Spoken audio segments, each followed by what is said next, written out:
Macbeth from Omnibus 2. When you were little, did you ever stare at a stranger at the mall or at another customer at a restaurant because you didn't know if they were a man or a woman? I hope your mother told you to stop staring. Perhaps she whispered to you that you could ask about it in the car. We live in an age of profound sexual confusion. We no longer know how men are supposed to look and behave and how women are supposed to look and behave. On one hand, women are depicted as mannish, aggressive, and violent in movies, on television, in video games, and in all other forms of popular entertainment. We are surrounded by images of women warriors with pumped-up muscles and a bad attitude. On the other hand, in many movies and television shows, men, especially fathers, are weak and foolish. The sensitive guy, and he's always a guy, not a man, became a popular cultural figure in the late 20th century. He was in touch with his feelings. He was warm and cozy. He was one of the girls.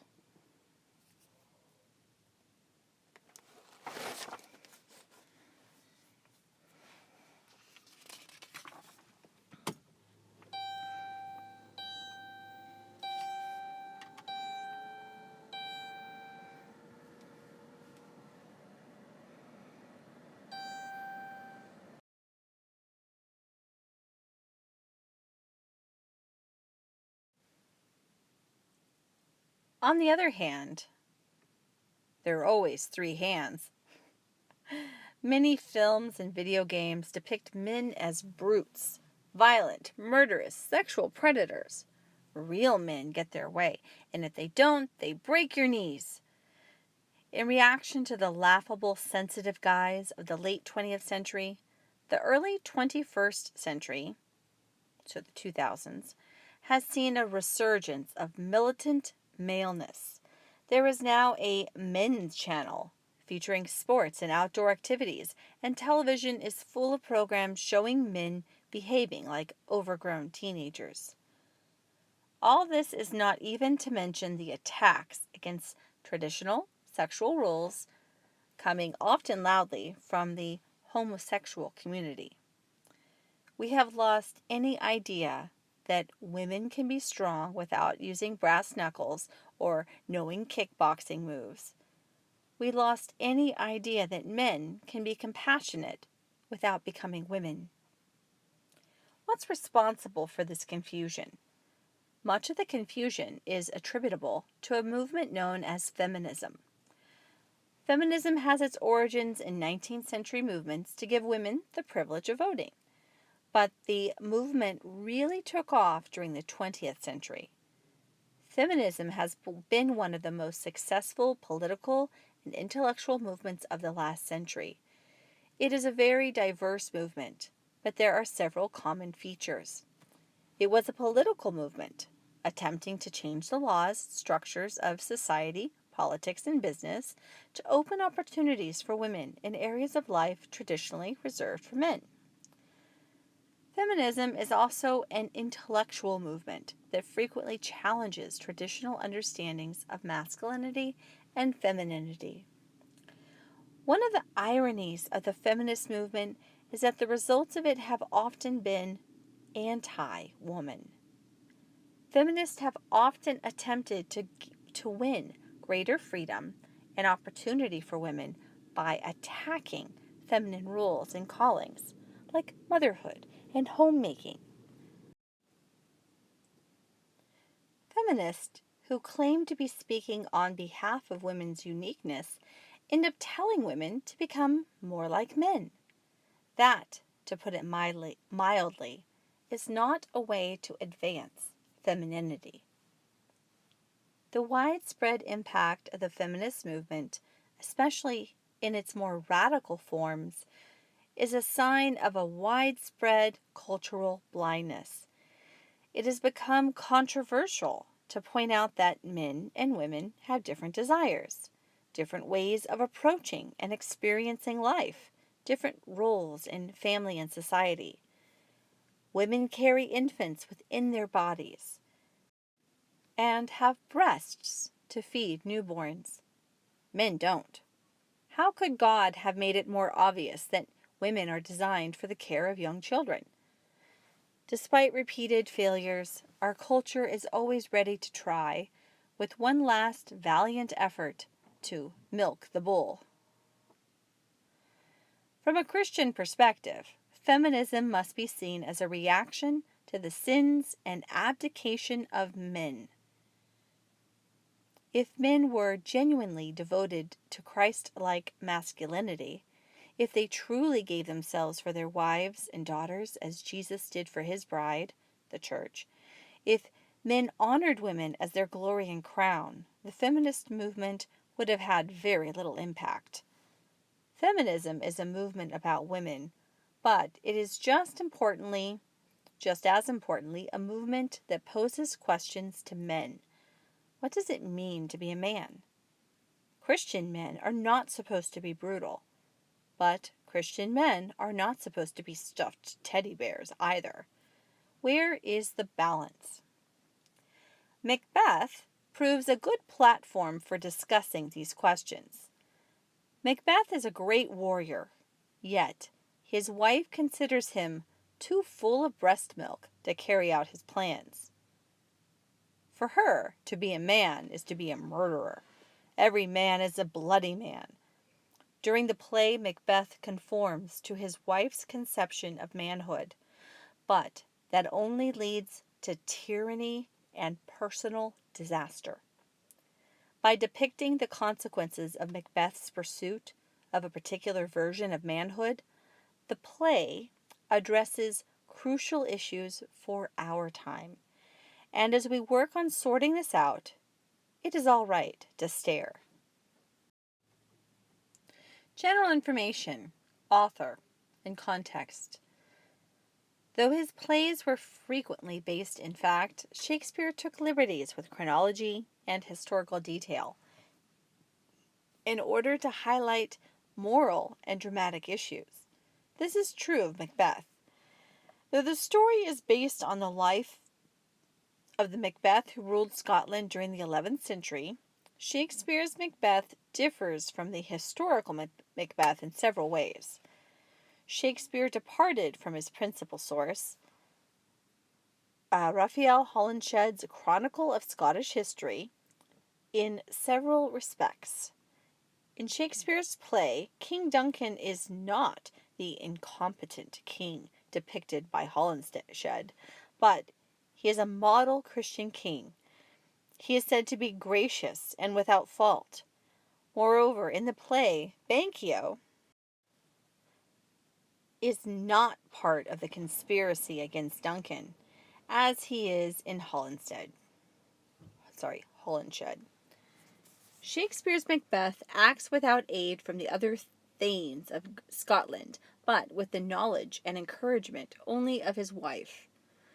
Finally, in the play, Macduff kills Macbeth at the Battle of Dunsinane, and Malcolm immediately takes the throne.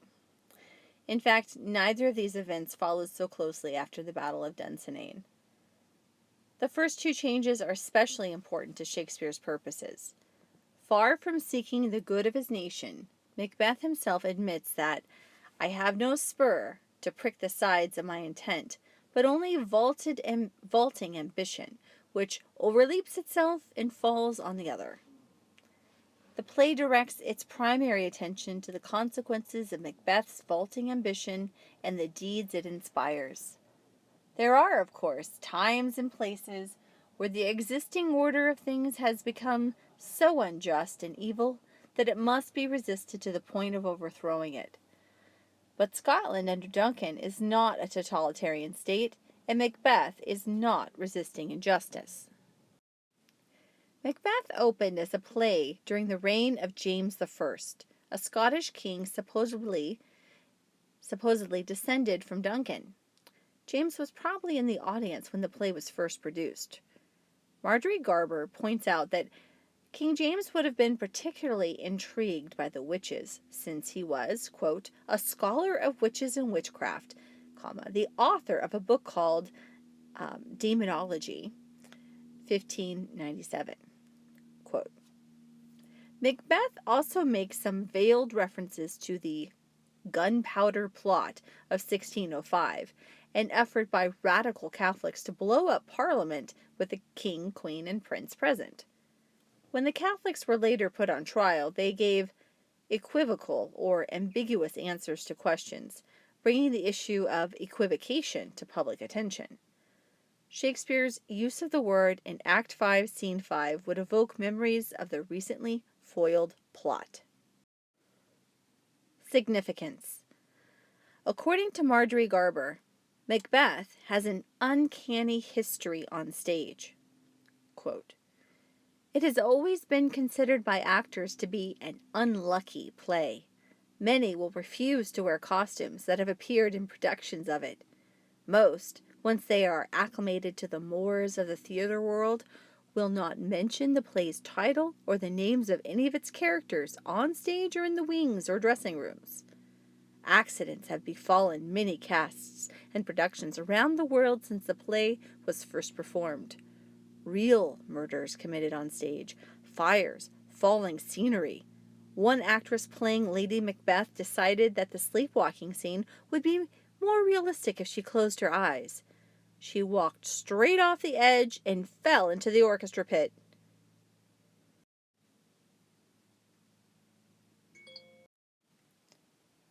A mystery novel by Nagale Marsh called Light Thickens takes these superstitions to its premise. Despite the risks, the play is performed and read enough to be one of the best known of Shakespeare's plays, and many of its scenes and lines have become proverbial. Macbeth's lament is that life is, quote, full of sound and fury, signifying nothing. Gave to William Faulkner inspiration for a famous modern stream of consciousness novel. Lady Macbeth's sleepwalking and mantra of, quote, out, out, damned spot, sells cleaning products and has become a symbol of unatoned guilt. Main characters. The main characters in the play are Macbeth himself and Lady Macbeth. Macbeth is a thane, or nobleman of Scotland, a vassal to the good King Duncan. Together, Macbeth and his wife scheme to murder Duncan and to set Macbeth on the throne. Once that deed is done, Duncan's son Malcolm flees from Scotland to England, seeking safety from the dangerous new king. Other thanes include Banquo, Macduff, and Ross. The ones that Macbeth does not murder escape to join Malcolm, who works to overthrow Macbeth and restore himself as the rightful king of Scotland. Macduff fulfills the witch's prophecy by killing Macbeth. Summary and setting. Significantly, the play begins with witches on stage, making plans to meet Macbeth and deliver prophecies to him concerning his future inheritance of the crown of Scotland. Returning from a battle in which he has been the hero, Macbeth meets the witches and is struck by the prediction, since it matches his own ambitions, and he begins to ponder whether he should speed things on a bit by killing the reigning king Duncan. Banquo, another Scottish thane, also hears the prophecy but wonders, reasonably enough, if witches with beards are trustworthy. Macbeth returns home, and he and his wife discuss the prophecies. Lady Macbeth is keen on becoming queen, and seduces, cajoles, and bullies Macbeth to agreeing. Duncan stays the night at Macbeth's castle at Dunsinane, and during the night Macbeth sneaks into his room to kill him. The next morning, Duncan's body is discovered, and Macbeth soon becomes king. Remembering that the witches predicted that Banquo's children would inherit the throne, Macbeth sends 2 assassins to kill Banquo and his son. They kill Banquo, but his son, Fleance, escapes, leaving Macbeth with continuing fears of losing the throne. At a state banquet, Macbeth sees Banquo's ghost sitting in the king's chair, and his manic response takes much of the joy out of the meal. Meanwhile, Duncan's son Malcolm is in England preparing to take an army to Scotland and recover the throne, and Macduff, another Thane, goes to join him there. In an effort to clarify his direction, Macbeth returns to the witches, and they give him a series of ambiguous prophecies. They tell him that he will not be killed by any man of woman born, and that he will reign over Scotland until Birnam Woods come to Dunsinane. Macbeth continues his reign with renewed confidence, thinking that he is invulnerable. He dispatches more murderers to kill Macduff because of his betrayal. Macduff has already left Scotland, but the murderers kill his family. Act 5 begins with Lady Macbeth sleepwalking, frantically attempting to wash the stain of blood from her hands. Malcolm's army enters Scotland and marches towards Dunsinane, and as they march, 2 of the witches' prophecies are fulfilled. Malcolm instructs his men to cut branches from the trees of Birnam Wood to use as camouflage as they approach the castle. Thus, Birnam Wood comes to Dunsinane, and Macduff, while fighting with Macbeth, reveals that he was born by cesarean section or C-section, and thus is not a man of woman born. He kills Macbeth. Malcolm is proclaimed as king, promising to renew Scotland by the grace of God. Worldview. What does it mean to be a man? 2 answers to this question are presented by the play, and Macbeth is forced to choose between them. When Lady Macbeth urges him to kill Duncan, he protests. I dare do all that may become a man. Who dares do more is none. On this view, one cannot be a man without recognizing limitations on desires and actions. Whoever tries to do more than becomes a man becomes less than a man. Lady Macbeth, by contrast, operates on the view that you are not a man unless you act on every single desire. Any effort to control desire or to place any limits whatever on action, all these for Lady Macbeth amount to nothing but cowardice. To be a man is to ignore all moral constraints. In the final analysis, for Lady Macbeth to be a true man is to be a murderer. Only the bloody man is truly a man. Note the frequent use of the word blood throughout this play.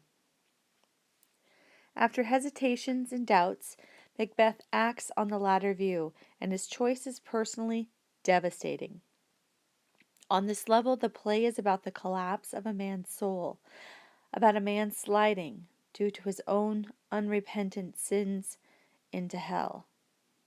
Macbeth begins as a hero of Scotland and a somewhat admirable character. He seems loyal to his king, and his wife's description suggests that he has moral scruples as well. His assault on the order of the world turns him into a beast.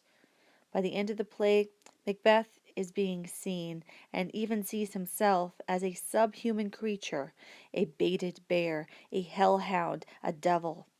He has dared to do more than becomes a man, and at the last he is none. In pursuing this path toward manhood, Macbeth is, ironically, led by women. Macbeth begins with witches or weird sisters, the fates and instruments of hell. Throughout the play, they are never far from the action or from Macbeth's mind. By opening the play with witches, Shakespeare pointed to the ultimate origins of Macbeth's actions, the sparks of whose ambition are brought to full flame by the temptations of the witches. By falling under the witch's spell, Macbeth repeats Satan's original sin. For in Shakespeare's day, it was common belief that Satan had fallen from heaven because he exalted himself above his station. Macbeth's wife becomes an instrument for hellish powers, guiding her husband toward murder, as the witches have done. When Lady Macbeth first appears in the play, she is fearful that Macbeth lacks the courage to take the nearest way to the throne. She recognizes his ambition, but also knows that he does not like to get his hands dirty. He is too full of the milk of human kindness, which suggests that, in her opinion, Macbeth is rather feminine. Lady Macbeth's evaluation of her husband is based on her view of manhood. She is contemptuous of Macbeth's wish to achieve his ambitions without the illness should attend it. She thinks him womanish for wanting to act holy. To spur his ambition, she will have to pour my spirits in thine ear and chastise the valor of my tongue. In Hamlet, temptation is linked to pouring poison in the ear, and this is precisely what Lady Macbeth plans. She is a temptress, an aggressive Eve to Macbeth's reluctant Adam. In Genesis, it should be noted, Adam is primarily responsible for the sin, since he was present with Eve when she was tempted. See Genesis 3:6. In fulfilling her role as temptress, Lady Macbeth appeals for help to the spirits that tend on mortal thoughts, whom she calls murdering ministers. From this point on, Lady Macbeth becomes a demonic instrument who browbeats Macbeth into taking Duncan's life. She asks the instruments of evil to unsex me here and fill me from the crown to the toe, top full of direst cruelty. Make thick my blood, stop up the access and passage to remorse, that no compunctions visitings of nature shake my fell purpose, nor keep peace between the effect and it. Come to my woman's breast and take my milk for gall, you murdering ministers. Unsex me here means make me a man. And for Lady Macbeth, we saw above, being manly means putting aside all moral restrictions, all boundaries and limits on desire and action, all natural feelings of sympathy and tenderness. Specifically, being manly means being willing to kill to achieve one's desires. Macbeth is too full of the milk of kindness, but Lady Macbeth asks that her milk be exchanged for gall, a bitter liquid that poisons rather than nourishes. Gall is also daring. Think of the common expression, he had the gall to blah blah blah. Lady Macbeth wants to replace the milk of kindness and moral restraint with gall, to dare do all she can imagine doing. The exchange between Macbeth and his wife is crucial for the whole play, and for the themes of manhood and ambition. This scene takes place while Duncan and the rest of the people are feasting. Macbeth withdraws from the feast to consider what he should do. Even before the decisive act, his isolation is beginning. The feast is a symbol of social harmony, peace, fellowship, but Malcolm is not at the feast. But Macbeth is not at the feast. Instead, he removes himself to contemplate an act that will destroy all feasting, fellowship, and order in Scotland. Macbeth's soliloquy begins with these lines. If it were done when 'tis done, then 'twere well. It were done quickly. If the assassination could tremble up the consequence and catch with its surcease success, but this blow might be the be-all and the end-all here, but here, upon this bank and shoal of time, we jump the life to come. Throughout the play, done, do, and act are key words.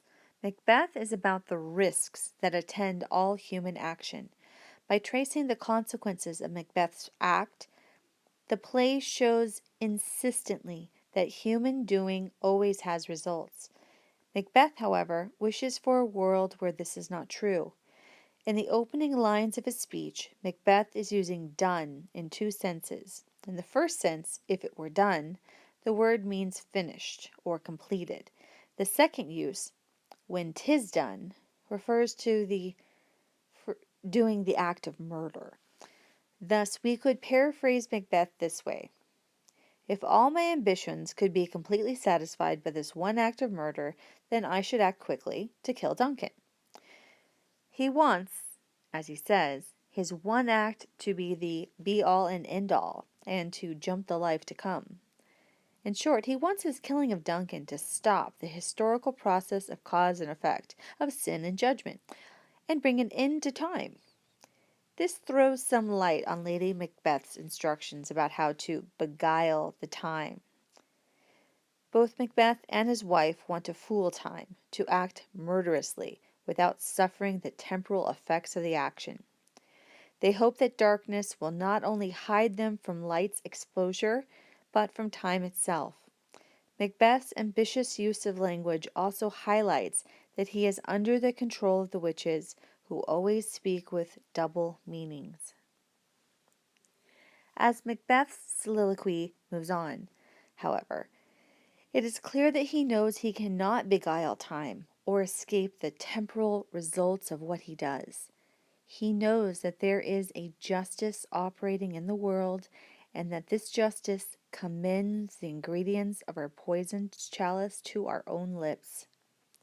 God punishes by causing the wicked to fall into their own traps, to drink the poison they intend for others. By the end of the soliloquy, he has concluded, "We will proceed no further in this business." He is operating on an understanding of manhood that is completely different from his wife's. His soliloquy is based on the principle that he dare do all that may become a man, who dares do more is none. Being a man, as opposed to a beast, means accepting limitations and acting according to moral laws. Macbeth's hesitations are based not only on fear, but on a sense of the moral obligations that go along with his roles as Duncan's subject, host, and kinsman. If Macbeth's soliloquy shows that he is open to grace, Lady Macbeth, the tempting instrument of hell, works to close it off with ultimate success. The fact that Macbeth follows his wife into what he knows to be sin is a sign of the disorder that is already beginning. She shames Macbeth by saying, in effect, that she is more daring than he, and her violent language employs again the imagery of mother's milk. "I have given suck, and know how tender 'tis to love the babe that milks me. I would, while it was smiling in my face, have plucked my nipple from his boneless gums and dashed the brains out, had I so sworn as you have done to this." Ugh. Lady Macbeth's milk of human kindness has been turned, as she hoped, to gall. By her own definition, she has become more the man than her husband. We feel that she has not only been unsexed, but that she has entirely left off her humanity. As we know that Macbeth has been won over by her demonic will when, instead of being horrified by his wife's willingness to kill her own children, he says admirably, "Bring forth men children only." At this very moment, Macbeth exchanges his own view of manhood for his wife's. Henceforth, morality will no longer make the man. Murder will. Their conversation after Macbeth has murdered the king also reveals their different conceptions of manhood, this time focusing on the question of guilt. Macbeth notices the blood on his hands, and in the exchange that follows, we see how Macbeth's view of the murder differs at this point from his wife's. Macbeth is a bloody man. Earlier, he was stained with the blood of Duncan's enemies, now with Duncan's own. Before, he was bloody in the king's service, now in treason. His hands are so bloody, so defiled by his murder of an innocent and helpless king, that if he tried to wash them, they would defile the seas and yet not be cleansed. Nature itself, far from removing his defilement, is itself defiled by his crime. When Macduff later discovers Duncan's body, Macbeth makes a speech in which it is evident that he already feels the weight of his act. From now on, life seems pointless. All is but toys. These words have a triple meaning. To the audience in the theater, Macbeth is putting on a show, play-acting his grief, and his equivocal words hide his meaning rather than revealing it. To the thanes, his words indicate the depth of Macbeth's grief and his love for the dead king. At the deepest level, he is revealing his own sense of the meaninglessness and futility of life. Seeking to become a man by overleaping time and morality, he has become none. Lady Macbeth does not believe in guilt. She wants to return to Duncan's room and gild the faces of the guards so that it seems their guilt. By putting a guilt of blood on them, she will clothe them with guilt. Guilt, G-U-I-L-T, is for her purely an external public matter. So long as no one knows we are guilty, she says, we are fine. Where Macbeth believes that even the ocean could not cleanse his hands, Lady Macbeth believes that the job can be done with a little water. Her hands, she says, are bloody too, but her heart is not lily white, milky like her husband's. Lady Macbeth is still playing the man, or perhaps we should say, the beast. Lady Macbeth's skepticism about guilt does not last to the end of the play. At the opening of Act 5, she cannot sleep, for Macbeth has murdered sleep for her as well as for himself. She had told Macbeth to forget his crimes, but now she cannot clear her conscience of her share in Duncan's murder or the killing of Banquo and the family of Macduff, the Thane of Fife. She has learned that guilt is not guilt, G-I-L-T, gold. She no longer believes a little water can remove the stain from her hands. In fact, even all the perfume of Arabia cannot sweeten the smell of her defiled hand, no more than Neptune's ocean could cleanse Macbeth's. Before, she had said, what's done is done. Now, she says, what's done cannot be undone. These may sound the same, but they are exactly the opposite. The first statement means, Duncan is dead and we cannot bring him back to life. There is no reason to make a fuss, so let's just forget about it and get on. The second statement is despairing. Now she wishes she could undo what has been done and lives in anguish because she cannot. Before, she had wanted to be cloaked in the dunnest smoke of hell. Now she finds herself in murky hell and is horrified. Much of the play depicts the results of Macbeth's pursuit of murderous manhood. First, there are important consequences for Macbeth himself.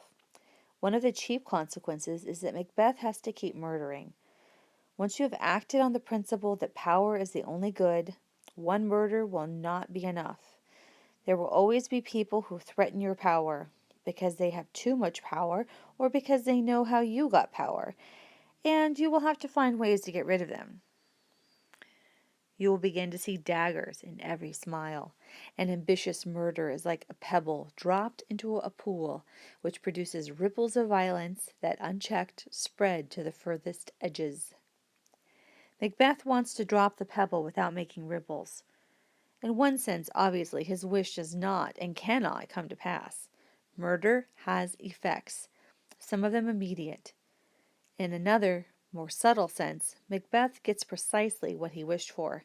He wants his act to bring an end to time, with its ceaseless flow of actions and consequences, of sins and judgments, and for Macbeth, time does end. Macbeth no longer marks his life by a rhythm of waking and sleeping. Instead, he exists in a sleepless present. Time does not have meaning and direction. It becomes a tale told by an idiot, meandering here and there with no pattern. Life does not move as it should toward an old age surrounded by troops of friends, but toward utter isolation. Sleep is not Macbeth's only unintended victim. The Thane of Glamis has also murdered time. Primarily, however, time ends because, though Macbeth has become king, he has no future, and he has no future because Banquo has an assured future. The Weird sisters told Banquo that his children would be kings. Since the prophecies of the sisters have come true for Macbeth, he concludes that they will come true for Banquo as well. Macbeth, moreover, killed to make the prophecies come true, and perhaps he fears Banquo will also kill. Though Macbeth is now king, so long as Banquo and his sons live, Macbeth knows that his is a fruitless crown and a barren scepter, since his children will not succeed him. He realizes bitterly that he has given his eternal jewel to the common enemy of man. He sold his soul to the devil to make the seed of Banquo kings. Macbeth concludes that being king is not enough. To be thus is nothing, but to be safely thus. To be safely thus, Macbeth hires 3 murderers to kill Banquo and Fleece, Banquo's son.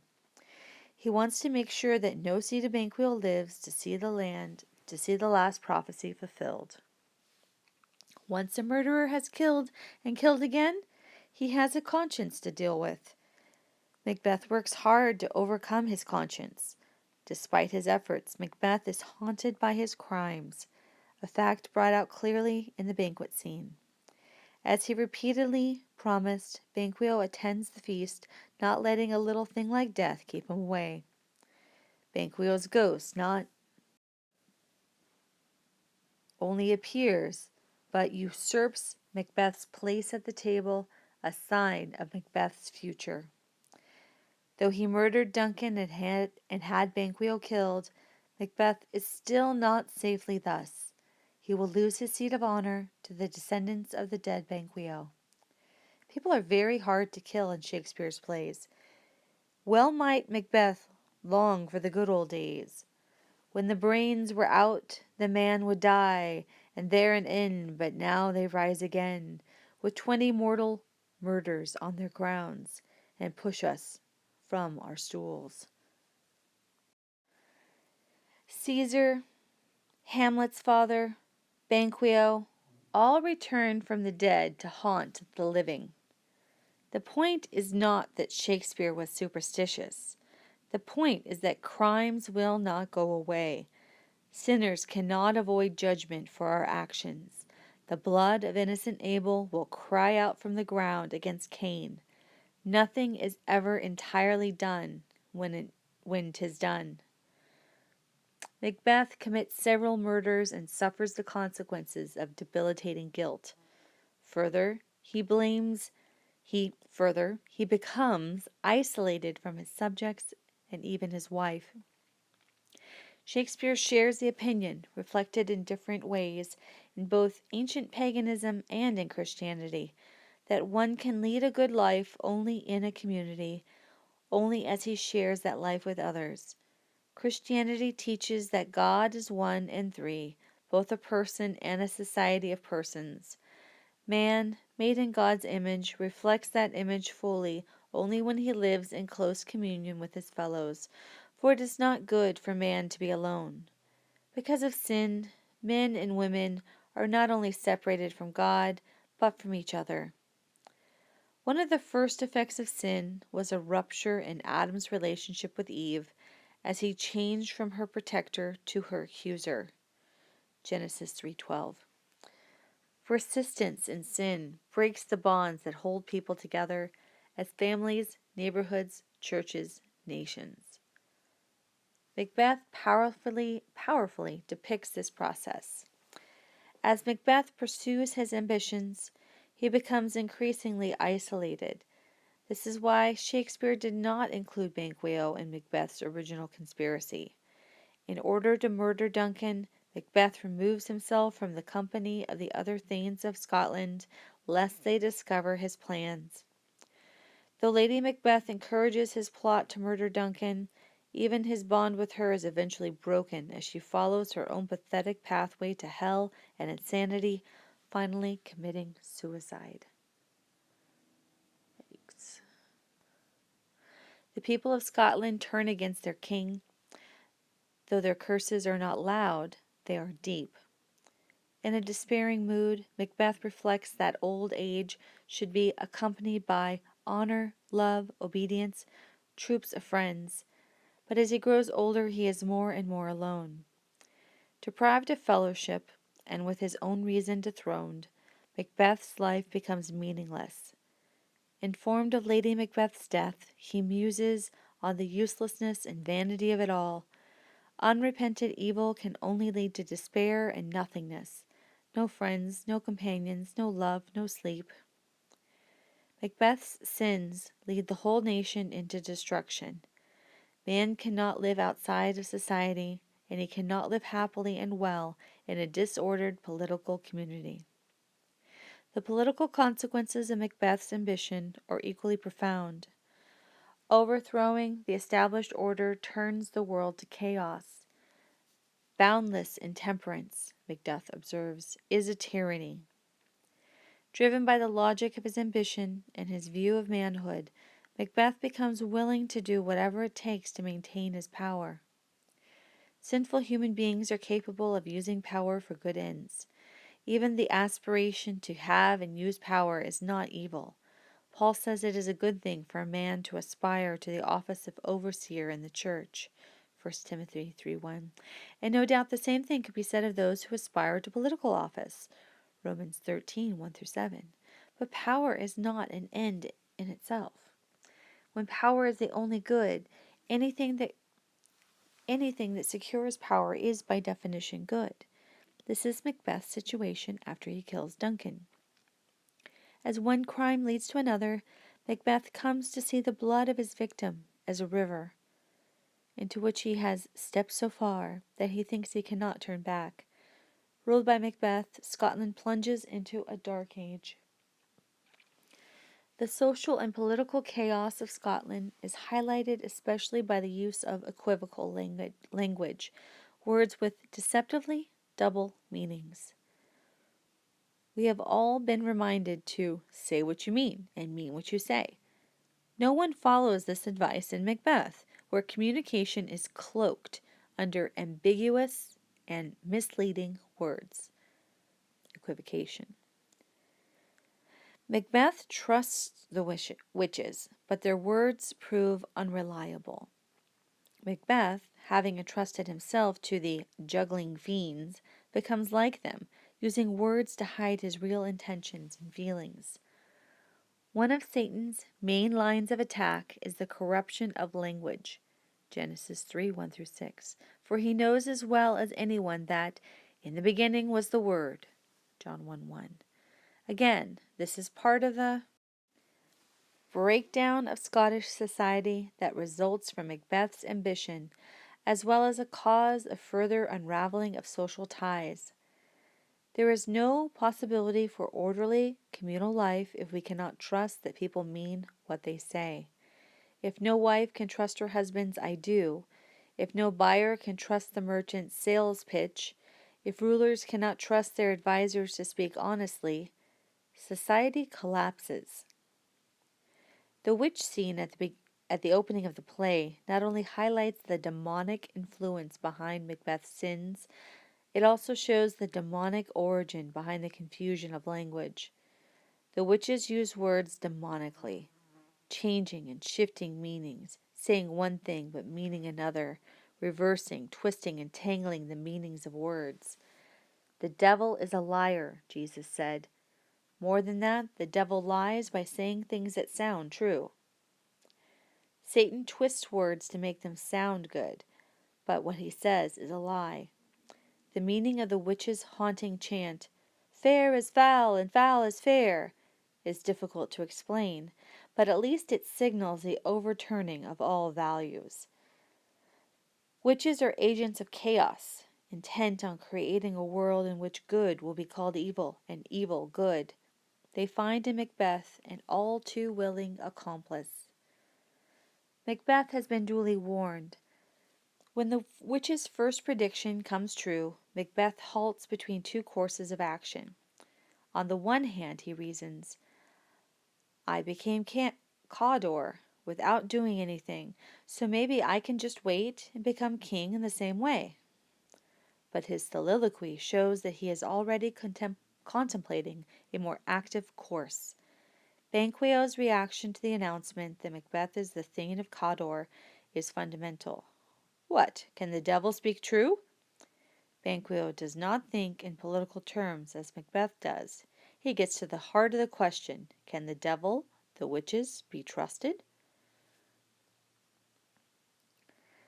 Exulting in the prophecy of the apparition, Macbeth says, that will never be. Who can move the forest, bid the tree to walk away from his earth-bound root? Sweet predictions good, rebellion's head will never rise until the wood of Burnham rise, but our high-placed Macbeth shall live until his dying day, the death of his own time and mortal custom. But 'tis strange, and oftentimes to win us to our harm, the instruments of darkness tell us truths, win us with honest trifles to betray to its deepest consequence.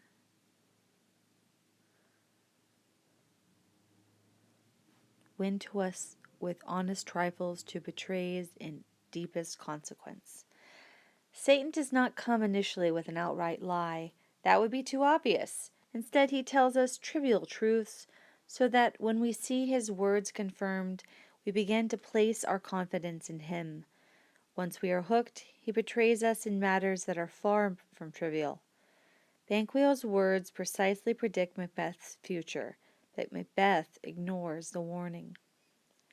Even nature reflects the disorder of Scotland. Lennox, who accompanies Macduff, reports on the strange occurrences of the preceding night. Winds blew so hard that a chimney was toppled, and the air, the filthy, demon-filled air, was filled with strange noises. As in Julius Caesar, the death of a ruler is reflected in natural omens. The disorder of nature reflects the disorder of the nation. Later, an anonymous old man tells Ross of a similar omen. A falcon, towering in the sky, was attacked and killed by a mousing hawk. This is even more pointedly a natural sign of the murder of Duncan, a low bird, the mousing hawk, Macbeth, killing a higher, the falcon, Duncan. As the old man comments, "'Tis unnatural as a thane killing his king." The blood on Macbeth's hands has, as he realized it would, defiled the world. The darkness that Macbeth called upon has not covered his deed, but it has enveloped the nation. Leo Salinger has written that there is a faith behind Shakespeare's comedies. Human beings are capable of destroying themselves and everything around them, but are entirely incapable of repairing the damage once it's done. Though Macbeth is a tragedy, this is a note struck resoundingly at the end of the play. At the beginning of Act 5, a doctor speaks about Lady Macbeth's madness, suggesting to her husband that she needs God's forgiveness. More needs she the divine than the physician. God, forgive us all. No medical technique can heal a wounded conscience. Only divine mercy is sufficient medicine for such an illness. The doctor's diagnosis is taken up by Malcolm at the very end of the play. Malcolm proves himself an ideal king when, after his victory over Macbeth, he shares his plans to return exiles to Scotland, to purge out whoever remains of Macbeth's supporters, which cannot be very numerous, all with reliance on the grace of grace. Like the doctor, Malcolm recognizes that healing and redemption from sin and its effects comes only by God's mercy. From the doctor's opening words to Malcolm's last speech, the whole point of Act 5 is to emphasize that Scotland can only be healed and restored with God's intervention.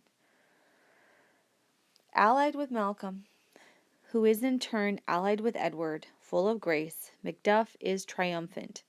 When Macbeth consulted the witches in Act 4, they showed him a vision of a bloody child, and now that bloody child takes vengeance against Macbeth, the bloody man. The product of a miracle birth, Macduff slays the serpent who, under the cover of the innocent flower, has poisoned Scotland. Like another great hero, Macduff crushes the serpent's head, and Malcolm proceeds to take the throne and begins the restoration of Scotland, relying on the grace of grace. Written by Peter J. Lightheart. From Omnibus to Veritas Press.